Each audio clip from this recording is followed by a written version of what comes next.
শ্রেণীর মানুষ কখনো সুখী হতে পারে না।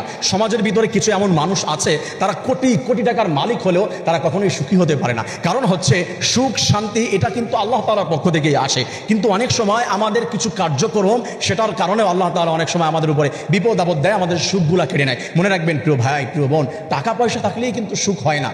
অনেকে গাছের নিচে ঘুমিয়েও শান্তিতে ঘুমাচ্ছে, অনেকে হচ্ছে 20 তলা ফ্ল্যাটের উপরে ঘুমাচ্ছে এসির ভিতরে, তারপরও শান্তি খুঁজে পাচ্ছে না। এটা স্বর্গীয় বিষয়। আল্লাহ তাআলা জানিয়ে দিয়েছে 1 নম্বরে হিংসুক ব্যক্তি, যারা সমাজের ভিতরে হিংসুক আছে।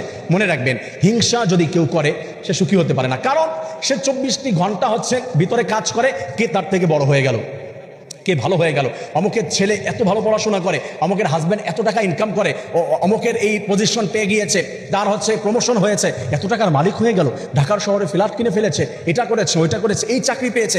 এই যে একটা হিংসা ভিতরে, এটা তাকে কুড়ে কুড়ে খায়, তারা কখনো শান্তি দিতে পারে না। আমার প্রিয় ভাই বোনেরা, এটার থেকে আপনার ফিরে আসতে হবে। 2 নম্বরে, ওই সমস্ত মানুষ কখনো শান্তিতে থাকতে পারে না অতিরিক্ত লোভী ব্যক্তি। যেই সমাজের ভিতরে কিছু মানুষ রয়েছে অল্প তুষ্ট নয়, আল্লাহ তাকে যেটা দিয়েছে শুকরিয়া আদায় করে না, শুধু নাই নাই খাই খাই, এমন কিছু মানুষ রয়েছে।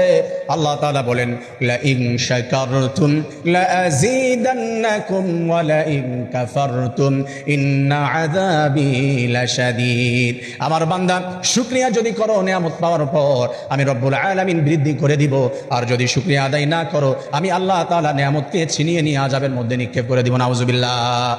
শুকরিয়া আদায় করলে আল্লাহ তাআলা বারাকা দান করে দেয়, আল্লাহ তাআলা আরো বৃদ্ধি করে দেয়। আর যদি শুকরিয়া আদায় না করে, আমাকে আল্লাহ তাআলা দেয় না, আমি কি পেয়েছি, মাত্র 2টা ফ্ল্যাট কিনলাম, আমাকে 5টা কিনে ফেলেছে, আমার কিছুই নাই, আরে আমি তো গরিব, তোদের তো অনেক আছে। এই ধরনের কিছু মানুষ আছে, অল্প তুষ্ট নয়, আরে বাবা আপনার তো সবই আছে, আমার তো কিছুই নাই। কিছু মা বোনদের এমন অভ্যাস আছে, আমি কিছুই পেলাম না, এই ধরনের কথা, এই টেন্ডেন্সি লালন করে কোনোদিন শান্তিতে থাকতে পারে না, অশান্তিতে ভোগে। আরে প্রিয় বোন প্রিয় ভাই, যা পেয়েছেন শুকরিয়া আদায় করেন। আপনার থেকে অসহায় অনেক মানুষ আছে, তাদের দিকে তাকান। এইভাবে যদি আপনি নিজেকে সেট করতে পারেন, শান্তি খুঁজে পাবেন। 3 নম্বরে, পরনিন্দাকারী কিছু মানুষ রয়েছে, মানুষের নিন্দা করে বেড়ায়, মানুষের দোষ খুঁজে বেড়ায়। এদের তো হ্যাবিট হয়ে গিয়েছে, বাজে অভ্যাস মানুষের দোষ চর্চা করা। অথচ আল্লাহ তাআলা জানিয়ে দিয়েছেন, লা তাজাসসু ওয়া লা ইয়াগতাব বা'দুকুম বা'দা, মানুষের গীবত করো না। আইয়ুহিব্বু আহাদুকুম আন ইয়াকুলা লাহমা, তুমি কি তোমার মৃত ভাইয়ের মাংস খেতে পছন্দ করো?